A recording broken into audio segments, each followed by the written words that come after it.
Welcome students, RBSC online classes की आपकी अपनी पाठशाला में स्वागत है आपका। आपकी स्टडी कैसी चल रही है? 10th क्लास एसएसटी कैसे पढ़ रहे हो आप लोग? होप कि आपको सब कुछ कॉम्प्रहेंड करके समझ में आ ही रहा होगा। आपकी क्लासेस चल रही है, स्कूल की भी नहीं भी चल रही है तो कोई बात नहीं है, हम हैं आपके लिए यहाँ पर। सब सारी क्लासेस, सारे सब्जेक्ट्स की आपके लिए क्लासेस अवेलेबल हो गई हैं।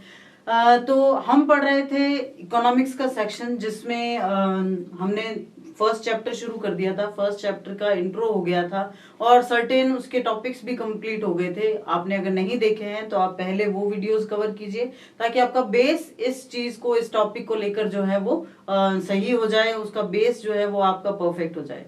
तो चलिए हम बात करते हैं आर्थिक विकास की समझ नाम की जो आपकी बुक है, उसी से हमने ये पहला चैप्टर ले लिया है। और इस बुक का नाम बिल्कुल परफेक्टली रखा गया है क्योंकि आर्थिक विकास क्या है ये इसका पहला चैप्टर भी है और आपको अच्छे से समझ में आता है ये सब चीजें कि क्या हम पढ़ रहे हैं, क्यों पढ़ रहे हैं। देखो, हम जब किसी भी टॉपिक के बारे में कॉम्प्रहेंड करते हैं, हम उसको समझने की कोशिश करते हैं, तो वो टॉपिक कहीं ना कहीं हमारे देश के, हमारे आसपास की चीजों से जुड़ा हुआ है। इसीलिए हमें पढ़ाया जाता है ताकि हम उस चीज को सिर्फ इसलिए नहीं पढ़ रहे हैं कि हमें याद करना है और नंबर लेके आने हैं। हम उस चीज को इसलिए पढ़ रहे हैं ताकि हमारी समझ जो है, हमारी जो अंडरस्टैंडिंग है उन चीजों के लिए, वो विकसित होती चली जाए। तो आपको इसीलिए हर चीज समझ के पढ़नी है ताकि दोनों ही काम हो। आपके मार्क्स अच्छे आएंगे, भाई अच्छे से समझोगे तो अच्छे से लिखोगे, मार्क्स अच्छे मिलेंगे, और दूसरा आपकी समझ तो खैर विकसित हो ही रही है। तो हम पढ़ रहे थे विकास, डेवलपमेंट को।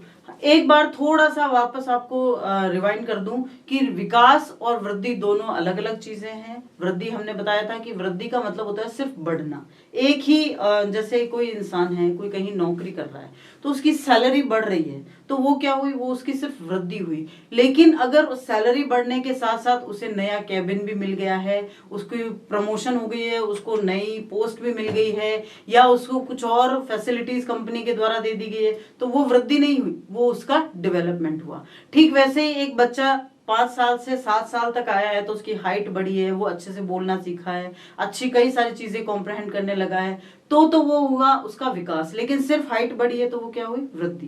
तो ये चीज आपको हमेशा ध्यान में रखनी है जब आप ये चैप्टर पढ़ रहे हो ना। तो क्योंकि कई बच्चे क्या करते हैं, लिख भी देते हैं इस शब्द को, वृद्धि शब्द को विकास की जगह लिख भी देते हैं। तो वृद्धि और विकास दोनों बिल्कुल अलग अलग नोशंस हैं, उनके बिल्कुल अलग अलग मीनिंग्स निकलते हैं। तो हम पढ़ रहे थे कि विकास क्या दर्शाता है, ठीक है ना, विकास का मतलब क्या है। मतलब हमने जो पढ़ा था, हमने जो डिस्कशन किया था, उस डिस्कशन में हमने देखा था कि विकास जो है वो अलग अलग हो सकता है। अलग अलग का मतलब किसी के लिए विकास का अर्थ कुछ और हो सकता है, किसी के लिए कुछ और कई बार ऐसा भी होता है कि एक का डेवलपमेंट दूसरे के लिए डेवलपमेंट नहीं हो सकता, उसके लिए डिस्ट्रक्शन हो सकता है। तो वो हम सब डिस्कस कर चुके हैं। आज हम डिस्कस करेंगे कि अलग अलग लोग और अलग अलग लक्ष्य कैसे हो सकते हैं। विकास किसी व्यक्ति की कुल आय और जीवन स्तर को बढ़ाकर वास्तविक विकास का वादा करता है। यानी कि ये देखो, दोनों ही चीजें हैं, कुल आय जो उसकी इनकम है वो भी बढ़ रहा है और जीवन स्तर भी बढ़ रहा है, ठीक है ना, तब वास्तविक विकास कहा जाएगा। आय तो बढ़ ही रही है, जैसा अभी मैंने बोला था कि इनकम तो बढ़ ही रही है, लेकिन इनकम बढ़ने के साथ साथ उसका जीवन स्तर बढ़ रहा है, उसके जो जीने की लाइफस्टाइल है वो लाइफस्टाइल और ज्यादा अपग्रेड हो रही है, तब वो टोटल डेवलपमेंट या वास्तविक विकास कहलाएगा। अलग अलग लोगों के अलग अलग विकास के लक्ष्य होते हैं जो उनकी परिस्थितियों और विचारों पर निर्भर करते हैं। दोनों ही बातें हैं, अलग अलग लोग अलग अलग क्यों सोचेंगे। गांव के लोग होंगे वो अलग तरीके से सोचेंगे क्योंकि उनका कॉम्प्रहेंड लेवल उतना ही है, और शहर में रहने वाला जो है वो अलग तरीके से उस विकास को ग्रहण करेगा। क्यों? क्योंकि उनकी परिस्थितियां अलग अलग हैं, उनके विचार अलग अलग हैं, उनकी अपब्रिंगिंग अलग अलग है। तो वो चीजें जो है वो उनको अलग अलग दिशा में सोचने के लिए मजबूर करेगी। उदाहरण के लिए एक अमीर शहरी परिवार की एक लड़की को अपने भाई के समान स्वतंत्रता मिलती है और वो ये तय करने में सक्षम होती है कि वो अपने जीवन में क्या करना चाहती है, विदेश में अपनी पढ़ाई करने में सक्षम है। लेकिन क्या गांव में रहने वाला कोई भी, लड़की क्यों चाहे लड़का भी क्यों नहीं हो, क्या इस तरह से कॉम्प्रहेंड कर सकता है, उस चीज को इस तरह से ग्रहण कर सकता है? नहीं कर सकता। क्यों? क्योंकि कहीं ना कहीं उसकी परिस्थितियां अलग होती है, उसका एजुकेशन लेवल अलग होता है, उसकी समझ अलग होती है, और बाकी की जो इकोनॉमिक और जो सारी परिस्थितियां हैं वो भी अलग अलग होती हैं। So what development promises, different people different goals. ये सबसे इंपॉर्टेंट टॉपिक है, इसीलिए बार बार आया जा रहा है आपके सामने। Development promises a real growth by enhancing total income and standard of living of a person. Both things are consisted in this thing, that first is total income and second is standard of living. Different people have different development goals. The development goals are varying from people to people. For example, a girl from a rich urban family gets as much freedom as her brother and is able to decide what she wants to do in life. She is able to pursue her studies abroad. तो ये क्या है, ये हमने वापस एक बार उस चीज को देख लिया है कि किस तरह से अलग अलग लोगों के लिए विकास के लक्ष्य अलग अलग हो सकते हैं, उनके लिए विकास का मीनिंग जो है वो अलग अलग हो सकता है। ठीक है ना, तो अलग अलग लक्ष्य, अलग अलग विकास जो है उसके अलग अलग लक्ष्य हो सकते हैं। अब बात करते हैं कि आय और अन्य लक्ष्य क्या होते हैं। देखो, आय यानी इनकम। अब जब हम बात कर रहे हैं विकास की, तो ये मान के चलना पड़ेगा कि इनकम जो है वो सबसे बड़ा फैक्टर तो है ही है, सबसे बड़ी चीज है जिस पर बात की जाती है, क्योंकि शुरुआत वहीं से होगी। देखो, जब पैसे ही नहीं होंगे इंसान के पास तो वो आगे और तो कुछ सोच ही नहीं पाएगा। तो सबसे पहली चीज तो इनकम ही होती है, लेकिन इनकम के बाद दूसरी चीजें आती है। लेकिन क्या इनकम ही सब कुछ है?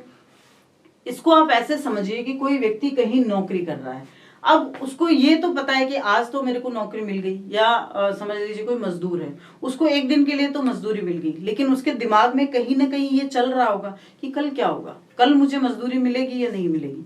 वहीं एक व्यक्ति को नौकरी मिली हुई है प्राइवेट किसी जगह पर, कोई प्राइवेट सेक्टर में नौकरी कर रहा है, उसके पास नौकरी है, लेकिन उसके दिमाग में ये फिर भी चल रहा होता है कि अभी तो मैं नौकरी कर रहा हूँ, हो सकता है इस महीने तो मेरे को नहीं निकाला जाए, लेकिन अगर मैंने ये दिया हुआ टारगेट पूरा नहीं किया तो क्या अगले महीने मेरे पास नौकरी रहेगी। वहीं कोई व्यक्ति परमानेंट जॉब कर रहा है, चाहे वो गवर्नमेंट सेक्टर में हो चाहे प्राइवेट सेक्टर में, परमानेंट जॉब कर रहा है, तो उसको काम करना उसके लिए इजी हो जाएगा। क्यों? क्योंकि उसको पता है कि मेरी नौकरी मेरे हाथ से कहीं नहीं जाएगी, मैं नौकरी तो करता रहूंगा, हालांकि मुझे काम अच्छे से करना ही पड़ेगा। तो यानी कुछ परिस्थितियां ऐसी होती है, जो परिस्थितियां बनती रहती है, और वो परिस्थितियां ये डिसाइड करती है कि इंसान का जो मानसिक स्तर है वो कैसा है। तो अगर कोई इंसान दबाव में काम करता है तो दबाव में काम करने से उसके काम की क्षमता प्रभावित होती है। ठीक है ना, तो यही चीजें हैं कि लोग अपने जीवन की दैनिक आवश्यकताओं को पूरा करने के लिए अधिक आय अर्जित करना चाहते हैं, ज्यादा से ज्यादा यही चाहेंगे कि इनकम हो उनकी। कंपनियां पैसे जैसी भौतिक चीजें तो देती है, कंपनियां इनकम तो देंगी, लेकिन लोग गैर भौतिक चीजें भी चाहते हैं, जैसे स्वतंत्रता, सुरक्षा और दूसरों का सम्मान। अब बाय चांस मैं जहां जॉब कर रही हूँ वहां मुझे स्वतंत्रता नहीं है अपना काम करने की। अब मुझे बोला जा रहा है कि बच्चों को पढ़ाइए, लेकिन ये हर बार यही इंस्ट्रक्ट किया जाएगा, अरे आप ऐसे मत पढ़ाओ, आप ऐसे मत करो, आप वैसे मत करो। तो क्या होगा कि मैं एक लेवल के बाद नहीं, मुझे नहीं आपके यहाँ काम करना। ठीक है ना। दूसरी चीज सुरक्षा। सुरक्षा का मतलब ये है, दोनों ही मतलब है, एक तो इंसान के तौर पर आपकी सुरक्षा और दूसरी आपकी नौकरी की सुरक्षा। तो अगर दोनों पर ही खतरा रहेगा तो शायद मैं उतनी आसानी से काम नहीं कर पाऊंगी। और दूसरों का सम्मान, अब जिस नौकरी में कोई सम्मान ही नहीं करेगा तो वो तो वैसे भी कोई नहीं करेगा। अपमान करके पैसे कौन कमाना चाहता है? कोई नहीं चाहता। तो यानी कि कंपनीज जो है वो नौकरी देती है, पैसे देती है, लेकिन साथ साथ वो सिर्फ पैसे प्रोवाइड करवाती है, लेकिन लोगों को क्या चाहिए? स्वतंत्रता, सुरक्षा और दूसरों का सम्मान भी चाहिए होता है। यानी सिर्फ पैसे के लिए कोई नौकरी नहीं करता। यानी कि जो इनकम होती है वो इनकम एक फैक्टर होती है, एक तथ्य हो सकता है कि हम काम करें वहां, लेकिन बाकी चीजें भी ध्यान में रखी जाती है। People prefer to earn more income for fulfilling their daily requirements of life. Companies provide material things like money, but people also want non-material things like freedom, security and respect of others. वो भी बहुत जरूरी होते हैं। यानी कहने का मतलब विकास जो होता है वो सिर्फ एक तरफा नहीं होता है कि सिर्फ वृद्धि होती चली जाए, अच्छी इनकम मिल रही है बस, लेकिन अगर उस इनकम के साथ साथ आपको बार बार अपमानित किया जाता है, आपके साथ गलत व्यवहार किया जाता है, तो क्या आप उसको एक्सेप्ट करेंगे? नहीं। आपको जॉब की सिक्योरिटी नहीं है तो भी आप उसको एक्सेप्ट नहीं करेंगे। वहीं आपको अगर ये चीजें प्रोवाइड करवा दी जाए, स्वतंत्रता, सुरक्षा और दूसरों का सम्मान, और उसके साथ इनकम थोड़ी कम है तो भी चलेगा। क्यों? क्योंकि आपके पास वो गैर भौतिक चीजें भी मौजूद है। कुछ कंपनियां कम वेतन प्रदान करती है लेकिन नियमित रोजगार देती है, जिससे सुरक्षा की भावना बढ़ती है। मतलब ये है कि वो सैलरी थोड़ी कम है लेकिन वो कंटिन्यूअसली आपको जॉब देती रहेगी। लेकिन होता क्या है कि कुछ कंपनी, अन्य मामलों में कुछ कंपनियां उच्च वेतन देती है, मतलब ज्यादा वेतन देती है, लेकिन नौकरी की कोई गारंटी नहीं होती, तो वो सुरक्षा की भावना को कम कर देती है। तो कौन सी जॉब करना चाहेगा कोई भी इंसान? वो जहां पर जॉब की कोई गारंटी नहीं है, या फिर वो जहां पर वेतन तो थोड़ा कम है लेकिन जॉब की गारंटी है? तो ऑब्वियसली वही जाना चाहेगा इंसान जहां जॉब गारंटीड है। Some companies provide less salary but a regular employment which enhance sense of security. In other cases, some companies provide high salary but offer no job securities. They reduce the sense of security. तो यानी कहने का मतलब क्या हुआ कि पैसा ही सब कुछ नहीं होता। इनकम बहुत इंपॉर्टेंट फैक्टर है लेकिन पैसा सब कुछ नहीं होता। सिक्योरिटी, जॉब सिक्योरिटी जिसको कहते हैं, वो भी उतनी ही इंपॉर्टेंट होती है। आप ये इस पिक्चर के माध्यम से समझ सकते हो कि अगर कंपनी अपने जो एम्प्लॉयज होते हैं उनको मैकेनिकल तौर पे काम में लेती है, मशीनों की तरह काम में लेती है, जब चाहे उठा के फेंक दिया, तो वहां कोई भी जॉब नहीं करना चाहेगा। वो हमेशा ये चाहेंगे कि हमारी जॉब सिक्योरिटी बनी रहे। अब बात करते हैं नेशनल डेवलपमेंट की, राष्ट्रीय विकास की। देखो, जब हम बात कर रहे हैं विकास या इसी तरह के तथ्यों की, तो हमारे लिए जरूरी है कि हम उसको इंसान से लेकर राष्ट्र तक, यानी कि इंडिविजुअल से लेकर नेशन तक पूरे सेक्टर्स को हम पढ़ें। तो जब हम बात करते हैं राष्ट्रीय विकास की, तो आप ये पिक्चर देख रहे हो, इस पिक्चर में पीछे बड़ी बड़ी बिल्डिंग्स हैं और आगे स्लम्स हैं जहां औरतें कचरे जैसी जगहों में रह रही है। तो क्या ये विकास है कि भाई एक ही राष्ट्र है, एक ही जगह है, पीछे तो बड़ी बड़ी बिल्डिंग्स बनी हुई है आप देख सकते हो, और आगे इस तरह से स्लम्स में लोग रह रहे हैं, ठीक है ना? तो क्या इसको हम डेवलपमेंट कह सकते हैं? डेवलपमेंट का मतलब ये नहीं होता है कि एक सेक्शन का, एक वर्ग का विकास। डेवलपमेंट या विकास का मतलब होता है कि पूरे राष्ट्र का विकास। इसलिए हम बात किसकी करते हैं? हम बात करते हैं नेशनल डेवलपमेंट या राष्ट्रीय विकास की। राष्ट्रीय विकास से तात्पर्य क्या है, अर्थ क्या है? किसी राष्ट्र की अपने नागरिकों के जीवन स्तर में सुधार करने की क्षमता, ठीक है ना? अब जब इन लोगों का भी जीवन स्तर उठ जाएगा, जरूरी नहीं है कि ये पॉश इलाके में जाके और पेंटागन फ्लैट्स लेके रहे, ऐसा कोई जरूरी नहीं है, लेकिन जरूरी क्या है कि इनको अपने जीवन की जो मूलभूत आवश्यकताएं हैं वो आसानी से पूरी हो जाए राष्ट्र के हर नागरिक की, तब वो क्या कहलाता है? वो राष्ट्रीय विकास कहलाता है। नागरिकों के जीवन स्तर प्रति व्यक्ति आय, सकल घरेलू उत्पाद और साक्षरता दर और स्वास्थ्य की उपलब्धता आदि पर निर्भर करता है। यानी कितनी सारी चीजें हैं जो ये डिसाइड करती है? पहला, प्रति व्यक्ति आय, दूसरा सकल घरेलू उत्पाद, तीसरा साक्षरता दर और चौथा स्वास्थ्य। यानी कि ये जब चारों चीजें अच्छे से किसी नागरिक को अवेलेबल हो जाती है, इसका मतलब देश विकास कर रहा है। प्रति व्यक्ति आय, ये हम आगे पढ़ेंगे कि होती क्या है, यानी हर इंसान की इनकम कितनी है। हर इंसान की का मतलब ये नहीं कि सबकी अलग अलग, मतलब एवरेज जो है पर कैपिटा इनकम कितनी है। सकल घरेलू उत्पाद, ये भी हम आपको बता चुके हैं। सकल घरेलू उत्पाद का मतलब होता है कि किसी भी देश में बनने वाले अंतिम उत्पाद या सेवा के मूल्यों को टोटल जोड़ दिया जाए तो उसको सकल घरेलू उत्पाद या ग्रॉस डोमेस्टिक प्रोडक्शन कहते हैं। साक्षरता दर, साक्षरता दर का मतलब होता है कि कितने लोग पढ़े लिखे हैं। और स्वास्थ्य की उपलब्धता, लोगों को अच्छे से हेल्थ के लिए जो इश्यूज हैं उनके लिए कितने सॉल्यूशन कितने आसानी से उपलब्ध हैं। ये सारी चीजें मिलकर डिसाइड करती है कि कोई देश कैसे विकास कर रहा है, कर भी रहा है या नहीं कर रहा है। National development refers to ability of a nation to improve standard of living of its citizens. ये आपको डेफिनेशन, ये आपको परिभाषा याद रखनी है कि राष्ट्रीय आय क्या होती है, सॉरी राष्ट्रीय विकास क्या होता है।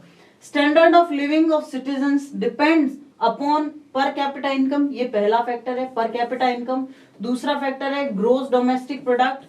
तीसरा फैक्टर है literacy rate and availability of health etcetera, ये चौथा फैक्टर है। तो ये चार चीजें हैं जिन पर किसी भी देश का जो है विकास निर्भर करता है। जब किसी देश में ये चारों चीजें अच्छे से नागरिकों को अवेलेबल होती है, इसका मतलब वो देश विकास कर रहा है। अब ये परिभाषाएं हैं, बहुत इंपॉर्टेंट है, ये आपके क्वेश्चंस आएंगे इस चैप्टर में से। बहुत बड़े क्वेश्चंस नहीं बन रहे हैं, छोटे छोटे क्वेश्चंस बन रहे हैं जो आपको कॉम्प्रिहेंड करने के लिए जरूरी है। इसीलिए ये परिभाषाएं मैंने अलग से लिखी है ताकि आप अच्छे से याद कर सको।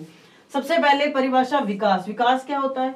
स्वास्थ्य, शिक्षा आदि जैसे लोगों के जीवन की गुणवत्ता में सुधार के साथ साथ अर्थव्यवस्था का भी विकास, यानी सारी चीजें हो रही है। सबसे पहली जो हमारी इकोनॉमी है वो ग्रो कर रही है, ठीक है। उसके साथ साथ लोगों को शिक्षा मिल रही है, लोगों का जीवन स्तर बढ़ रहा है, लोगों को स्वास्थ्य सुविधाएं मिल रही है। वो सब ओवरऑल जब किसी देश में होता है तो उसको विकास या राष्ट्रीय विकास कहा जाता है। ग्रोथ ऑफ इकोनॉमी पहली thing, along with the improvement in the quality of life of the people like health, education, etc. उसको क्या कहेंगे? उसको कहेंगे विकास। नेक्स्ट है प्रति व्यक्ति आय किसे कहते हैं? प्रति व्यक्ति आय किसे कहा जाता है? ये बहुत इंपॉर्टेंट है, ध्यान में रखना, ये आ सकती है। प्रति व्यक्ति आय किसे कहा जाता है? किसी देश की राष्ट्रीय आय और जनसंख्या के अनुपात के रूप में प्राप्त औसत आय। ये हम इसको आगे अच्छे से डिस्कस करेंगे पूरा, लेकिन अगर आपको डेफिनेशन लिखनी हो तो ये लिखनी है कि किसी भी देश की राष्ट्रीय आय और जनसंख्या के अनुपात के रूप में जो औसत आय हमें प्राप्त होती है उसको प्रति व्यक्ति आय या पर कैपिटा इनकम कहा जाता है। Is the average income obtained as the ratio between national income and population of a country. उसको क्या कहा जाएगा? उसको कहा जाएगा प्रति व्यक्ति आय या पर कैपिटा इनकम। राष्ट्रीय आय क्या होती है? अब हमने यहाँ ये शब्द पढ़ा राष्ट्रीय आय। राष्ट्रीय आय होती क्या है? राष्ट्रीय आय एक लेखा वर्ष, लेखा वर्ष या फाइनेंशियल ईयर क्या होता है? हमारे देश में 1 मार्च से लेकर और अगले आने वाले जो 30 फरवरी होती है, सॉरी 28 या 29 जो भी फरवरी होती है वो कहलाता है हमारा राष्ट्रीय, जो एक लेखा वर्ष या एक फाइनेंशियल ईयर कहलाता है। अब कई बार जो है 28 फरवरी नहीं होकर वो जैसे 1 अप्रैल भी हो सकता है। जैसे हमारे देश में अब बजट मार्च में या फरवरी में पेश किया जाने लगा है, उससे पहले हमारे देश में कब होता था? 1 अप्रैल। तो अभी तक आपकी बुक्स में यही दिया हुआ है, तो आप एक बार यही कीजिएगा, 1 अप्रैल से लेकर 31 मार्च। हालांकि अब हमारा जो बजट है वो फरवरी में पेश कर दिया जाता है, तो इसलिए लेखा वर्ष जो है वो अगले महीने शुरू कर दिया जाता है, लेकिन अभी भी आपकी बुक्स में यही मेंशन है। तो आपको यही याद करना है कि 1 अप्रैल से लेकर और 31 मार्च तक, यानी कि 1 अप्रैल जो अभी है और अगले साल की 31 मार्च, उसको फाइनेंशियल ईयर या लेखा वर्ष कहा जाता है, क्योंकि सारी जो आय का जो लेखा जोखा है वो इस दिन से इस दिन तक का ही रखा जाता है। किसी भी देश द्वारा उत्पादित अंतिम वस्तुओं और सेवाओं का धन मूल्य क्या कहलाता है? राष्ट्रीय आय कहलाता है। अंतिम वस्तुएं मैंने आपको उस दिन बताया था, जैसे कि गेहूं का प्रोडक्शन होता है, गेहूं उगाया गया है, तो गेहूं अंतिम वस्तु नहीं है। गेहूं से अगर आटा बना है तो वो अंतिम वस्तु है, लेकिन अगर उस आटे से भी बिस्किट बनाए गए हैं तो वो अंतिम वस्तु है, ठीक है ना। तो यानी कि जो आखिरी चीज जो उपभोक्ता ने खरीद ली वो क्या कहलाएगा? वो अंतिम वस्तु कहलाएगा। तो किसी भी देश में एक लेखा वर्ष के दौरान किसी भी देश द्वारा उत्पादित अंतिम वस्तुओं, जितनी भी अंतिम वस्तुएं हैं उनकी मूल्य और सेवाओं का धन मूल्य वो जोड़ लिया जाए तो उसको क्या कहते हैं? नेशनल इनकम कहा जाता है, राष्ट्रीय आय कहते हैं। National income is the money value of final goods and services produced by a country during an accounting year. इसको फाइनेंशियल ईयर भी कहते हैं, ठीक है ना। तो इसको क्या कहते हैं? इसको नेशनल इनकम कहते हैं। और जो फाइनल गुड्स हैं उसका भी आपको ध्यान में रखना है कि अंतिम वस्तु किसे कहा जाता है। हम ऐसे ही नहीं कह सकते कि गेहूं उगे उनकी भी कीमत जोड़ ली, फिर उसके बाद में आटा बनाया गया उसकी भी कीमत जोड़ ली, उसके बाद में बिस्किट बनाए गए उसकी भी कीमत जोड़ ली, ये नहीं होता है। जो आखिरी चीज उस चीज बन के और उपभोक्ता तक पहुंची है उसको अंतिम वस्तु या फाइनल गुड कहा जाता है, ठीक है ना। तो उन सब की मिली जुली कीमतों को राष्ट्रीय आय कहा जाता है।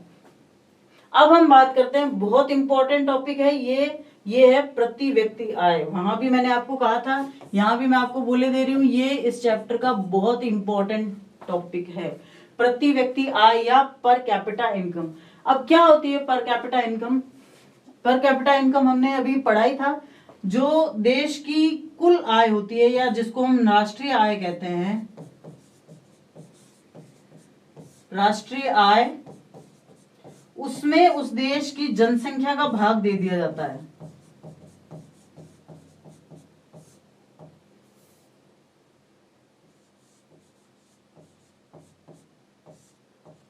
उस देश की जनसंख्या का भाग दे दिया जाता है और इसको कहा जाता है पर कैपिटा इनकम या प्रति व्यक्ति आय। देखो इसको ऐसे समझो कि अगर मान लीजिए किसी देश की राष्ट्रीय आय जो है वो 1,000 रुपए है और उस देश में रहने वाले 100 लोग हैं, ठीक है ना, तो उस देश की राष्ट्रीय आय तो पर कैपिटा इनकम कितनी हुई 10 रुपए, ठीक है। तो बस ये एवरेज ही निकालना होता है खाली। किसी भी देश की जो नेशनल इनकम होती है उसमें उस देश की जनसंख्या का, पॉपुलेशन का भाग दे दिया जाता है और हमें उस देश की राष्ट्रीय जो पर कैपिटा इनकम है वो प्राप्त हो जाती है। विश्व बैंक द्वारा लाई गई विश्व विकास रिपोर्ट में इस मानदंड का उपयोग देशों को वर्गीकृत करने में किया जाता है। अब किसी भी देश की जो पर कैपिटा इनकम होती है उससे ये पता लगाया जाता है कि वो देश कितना विकसित है, कितना नहीं है। और ये किसके द्वारा? वर्ल्ड बैंक के द्वारा जो एक रिपोर्ट लाई गई है, विश्व विकास रिपोर्ट जिसे को कहते हैं, उसके द्वारा ये निर्धारित किया गया है। 2017 में प्रति व्यक्ति 12,056 अमेरिकी डॉलर और उससे अधिक की प्रति व्यक्ति आय वाले देश अमीर देश कहलाते हैं। वो सभी देश अमीर कहलाते हैं जहां पर प्रति व्यक्ति आय 12,056 डॉलर प्रति वर्ष की होती है। जिनकी प्रति व्यक्ति आय 955 अमेरिकी डॉलर या उससे कम है, उसे कम आय वाले या गरीब देशों की श्रेणी में रखा जाता है। क्योंकि 2017 में इसकी प्रति व्यक्ति आय जो है भारत जो है वो निम्न मध्यम आय वाले देशों में है, मतलब बहुत गरीब भी नहीं है तो मध्यम आय भी नहीं है अभी तक भारत की।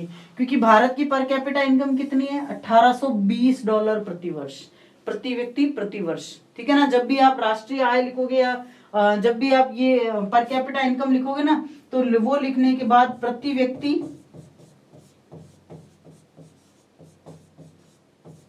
प्रति वर्ष लिखना आवश्यक है। हर साल हर व्यक्ति की एवरेज इनकम ये होती है, ठीक है ना। मध्य पूर्व के और देशों और कुछ अन्य छोटे देशों को छोड़कर अमीर देशों को आमतौर पर विकसित देश कहा जाता है, बाकी सबको विकासशील देश कहा जाता है। इनको डेवलप्ड कंट्रीज कहा जाता है और बाकी सबको डेवलपिंग। तो यानी कि ये आपको 3-4 फैक्ट याद रखने हैं। 12,056 डॉलर प्रति वर्ष अगर है प्रति व्यक्ति आय तो वो अमीर देश है, और अगर 955 से भी कम है तो वो गरीब देश है, और भारत की है 1820 डॉलर प्रति व्यक्ति, ठीक है ना। तो ये आपको 3 फैक्ट याद रखने हैं। In World Development Report brought out by the World Bank, the criterion is used in classify countries. Countries with per capita income of $12,056 per annum and above in 2017 are called rich countries, and those with per capita income of $955 or less are called low income countries, ठीक है। India comes in the category of low middle income, ठीक है ना। India जो है वो किस में आता है? भारत निम्न मध्यम आय वर्ग वाले देशों में आता है। बिकॉज इट्स पर capita income in 2017 was just $1820, सिर्फ 1820 रुपए जो है 1820 डॉलर प्रति व्यक्ति है। The rich countries, excluding countries of Middle East and certain other small countries, are generally called developed countries, ठीक है ना। तो उनको developed countries कहा जाता है और जिनकी इनकम कम है उनको developing countries कहा जाता है। ये आप इससे समझ सकते हो। देखो ये इसका फॉर्मूला है, total income of individuals 15 and older in a specific area. किसी क्षेत्र में 15 वर्ष और उससे ऊपर के जो व्यक्ति हैं उनकी कुल इनकम, यानी उनकी सबकी इनकम जोड़ ली जाए तो उस कुल इनकम के अंदर total population in the specific area, वहां की जनसंख्या का भाग दे दिया जाता है। तो क्या आता है? जैसे यहाँ किसी की 25,000 डॉलर है, किसी की 10,000 है, किसी की फिर 10,000 है, किसी की 16,000 है, 21,000 है, तो टोटल कितनी हुई? टोटल हुई 82,000 डॉलर। अब उसमें ये कुल 5 व्यक्ति हैं तो इसका 5 का भाग दे दिया जाएगा, तो क्या आ जाएगा? उसकी पर कैपिटा इनकम आ जाएगी, जो एवरेज आ जाएगी वो आ जाएगी इसमें। तो हमें एवरेज ही ज्ञात करनी है पर कैपिटा इनकम में, ठीक है ना। तो इस तरह से पर कैपिटा इनकम या प्रति व्यक्ति आय ज्ञात की जाती है। अब क्या सिर्फ पर कैपिटा इनकम से ही राज्यों की तुलना कर ली जाए कि भाई जिसकी पर कैपिटा इनकम ज्यादा है वो विकसित है और जिसकी पर कैपिटा इनकम कम है वो अविकसित है? क्या सिर्फ यही एक मानदंड, यही एक स्केल उपयुक्त है? देखो, हम प्रति व्यक्ति आय के आधार पर विभिन्न देशों या राज्यों की तुलना कर सकते हैं, बिल्कुल कर सकते हैं। भाई जिनकी आय इनकम ज्यादा होगी उनका अपने आप ही कुछ ना कुछ ठीक ही रहेगा। लेकिन क्या इनकम ही एकमात्र ऐसी स्केल है जिससे सबकी तुलना की जाए? हम विभिन्न देशों की तुलना करने के लिए राष्ट्रीय आय नहीं ले सकते क्योंकि प्रत्येक देश की जनसंख्या दर अलग अलग होती है। हाँ, ये इंपॉर्टेंट चीज है कि देखो, अगर किसी देश की जनसंख्या 1 करोड़ से ज्यादा है, ठीक है ना। अब कई सारे अपन को पता है कि देश बहुत छोटे भी है, बहुत बड़े भी है। भारत चीन जैसे विशाल देश है जहां पर 100 भारत में 130 करोड़ लोग रहते हैं। वहीं श्रीलंका जैसे छोटे देश हैं, नेपाल जैसे छोटे देश हैं, बल्कि वेटिकन सिटी जैसे बहुत छोटे देश हैं जहां 1 लाख लोग भी नहीं है। तो अगर राष्ट्रीय आय से तुलना की जाए तो क्या ये सही होगा? क्योंकि भारत की राष्ट्रीय आय तो वैसे ही ज्यादा निकलेगी, ठीक है ना। तो ऐसे में प्रति व्यक्ति आय या पर कैपिटा इनकम देखा जाता है। प्रति व्यक्ति आय की गणना किसी देश की कुल आय को उस विशेष देश की कुल जनसंख्या से विभाजित करके प्राप्त की जाती है। ये हमने देख लिया, ये इसका फॉर्मूला है।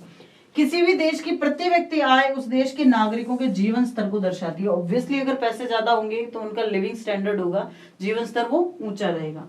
उच्च प्रति व्यक्ति आय वाला देश कम प्रति व्यक्ति आय वाले देश की तुलना में अधिक विकसित होता है। क्यों? क्योंकि उसके नागरिकों के पास वो सोर्सेज ज्यादा होते हैं जिससे वो अपना विकास कर सके। We can compare different countries और state on the basis of per capita income. We cannot take national income to compare different countries because each country has different population rate। ये एक बहुत अच्छा क्वेश्चन बनता है और इस क्वेश्चन का आंसर बनता है। क्वेश्चन इस तरह से पूछा जा सकता है कि हम किन्हीं देशों की तुलना राष्ट्रीय आय से क्यों नहीं कर सकते, उसके लिए प्रति व्यक्ति आय क्यों ली जाए, क्यों हम किसी देश की तुलना राष्ट्रीय आय से नहीं करें। तो होगा क्या, भारत जैसे देश की तो अगर तुलना ही की जाएगी तो भारत जैसा देश तो बहुत आगे चला जाएगा क्योंकि 130 करोड़ जनसंख्या है, ठीक है ना। तो इसका उत्तर यही होगा कि हम विभिन्न देशों की तुलना करने के लिए राष्ट्रीय आय नहीं ले सकते क्योंकि प्रत्येक देश की जनसंख्या दर अलग अलग होती है, ठीक है ना। ये आंसर है इस क्वेश्चन का। Per capita income is calculated by dividing total income of a country to total population of that particular country, ठीक है। Per capita income of a country shows the standard of living of the citizens of that particular country।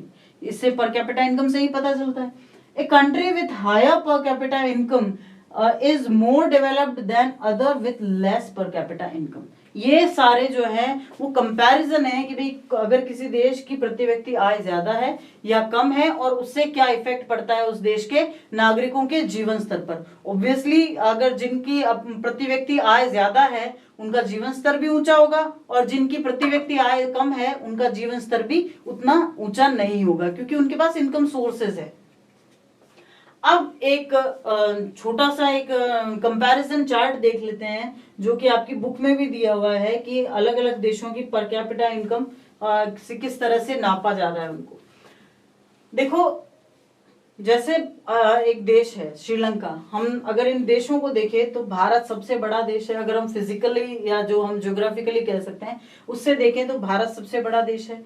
Bharat, Pakistan, Myanmar, Nepal, Bangladesh, Sri Lanka, ये 5-6 देश हैं जो Asia के ही है या कह सकते हैं इंडियन जो सब कॉन्टिनेंट है उसी के हिस्से हैं सबके सब। अब श्रीलंका की जो पर कैपिटा इनकम है वो कितनी है? वो है 4,390, $4,390 प्रति व्यक्ति। जन्म के समय संभावित आयु कितनी है? मतलब जन्म के समय संभावित आयु से मतलब होता है कि अगर कोई बच्चा पैदा हुआ है तो कितना माना जाए कि वो बेचारा बच्चा कितने साल एवरेज जिएगा। जीने को कई लोग 110 साल भी जी लेते हैं और कई 10-15 साल के बच्चे भी जो है वो मर जाते हैं।